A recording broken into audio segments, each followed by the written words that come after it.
Is Rockstar secretly hiding Grand Theft Auto 6 in GTA Online? It looks like they might have actually done so. We'll be talking about what that means and a whole lot more in this video today. And thanks to the GTA 6 leaks, we actually kind of know that they've been doing this for several years now. And there's been a couple of examples from this. The first is actually on a vehicle that was added in the Arena War update. It's the HVY Nightmare Scarab, which is a custom low-profile light tank. This thing is absolutely ridiculous, and it actually has a livery on there called the Nut House livery. And on that livery at the very top, you actually see a worn logo for the Vice City Metro Mule, which we know is going to be a transportation service in GTA 6 as the game takes place in Vice City. We also know that Vice City is going to have an updated sports team.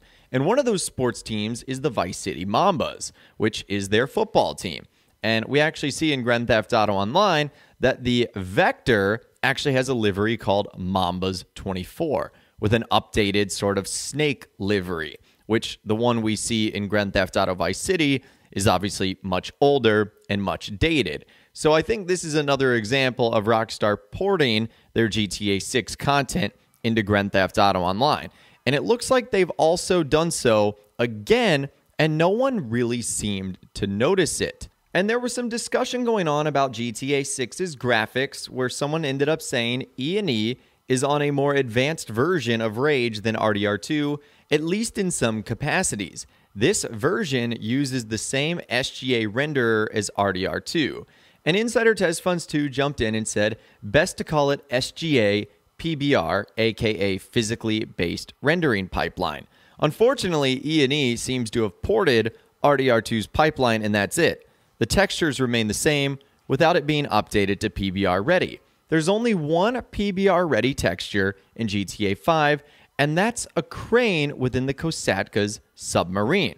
Now, before we take a look at that, in case, again, you guys are wondering what PBR is, or physically based rendering, it's a computer graphics approach that seeks to render images in a way that models the flow of light in the real world, with its goal to achieve photorealism, obviously giving you the most lifelike graphics possible.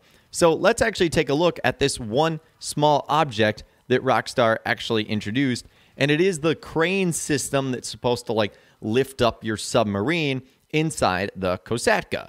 So you can see these are the three images of it right here. And on the surface level, you're like, there's no big deal. You know, it's just a crane. Yes, it looks nice. And yes, it looks almost realistic, lifelike, especially when you look at it up close. But this could be Rockstar porting in an object from GTA 6 into Grand Theft Auto Online, especially because this is the only one that has textures ready for physically based rendering.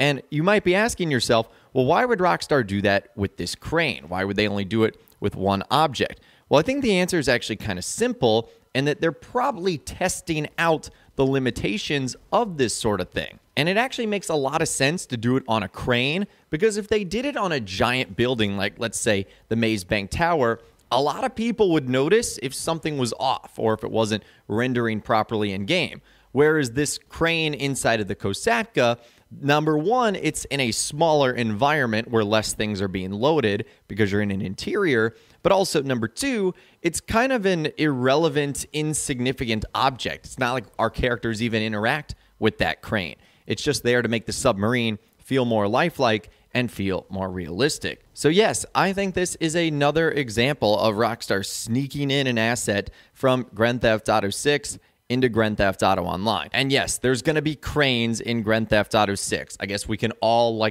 start praising this picture as, you know, something from Grand Theft Auto 6. But yeah, they're going to model it after a real life city. So even normal construction assets like that will need to be a part of the world. And again, this continues the pattern of them adding GTA 6 assets within the last couple of years' updates. So what we saw in the Arena War update, that was in 2018. GTA 6 definitely would have been in development then. The Emperor Vector came out in the Los Santos Tuners update. That ended up arriving in 2021.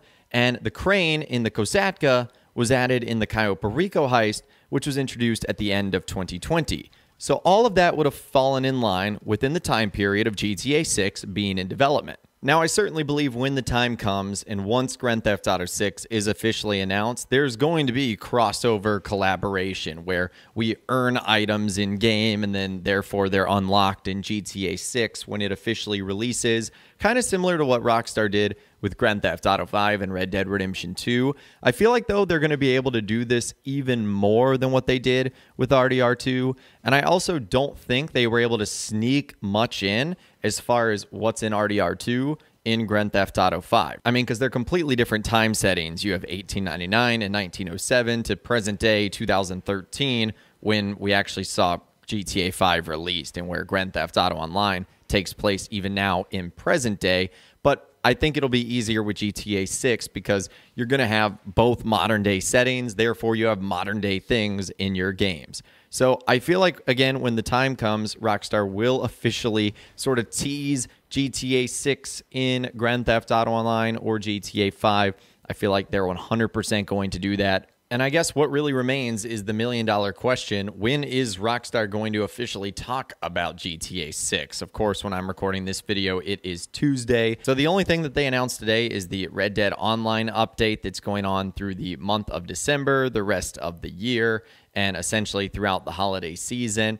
But we did hear from insider Tez Funds 2, who says they really have one other thing to announce, and that might have to happen before GTA 6 is announced. They're talking about a sale. Someone asked, when will it start? And he said, usually announced on the third Thursday of December or the day before. Last year, the holiday sale was announced on Thursday, December 16th, whereas 2019's sale was announced on Wednesday, December 18th.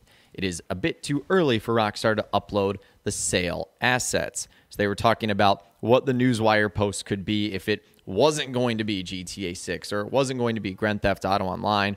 Everyone's just trying to read the room and figure out what the heck Rockstar's got going on. And hopefully whatever they've got going on for the rest of the year involves a GTA 6 announcement. That would be the best Christmas gift we could possibly ask for. But for now, it really does make you wonder what else is hiding in GTA 5 or Grand Theft Auto Online that Rockstar has straight up added into the game to be a hint or a clue, or is just simply ported over from GTA 6. I feel like there's definitely more than probably what we see on the surface level, and I feel like if we look hard enough, there's definitely going to be more stuff out there for us to find. But anyways, I'd love to hear from you guys in those comments down below, or of course you can reach out to me on my Facebook page where you can send messages, photos, videos, and a whole lot more. Do you think Rockstar has GTA 6 stuff hiding in Grand Theft Auto Online? I sure think they do, but again, let me know what you think in those comments down below. If you guys did go and enjoy this video, though, a like rating would of course be awesome. And be sure to subscribe to my YouTube channel if you are new. You want to stay up to date on all the latest GTA and all the Rockstar Games videos that I'll be doing here on my channel. And be sure to ring that notification bell as well. Sometimes YouTube just doesn't work, and if you ring that bell, you'll always be guaranteed to be notified when new videos arrive. But of course, as always, guys, thank you all so much for watching. Take care, and I'll see you guys in the next video.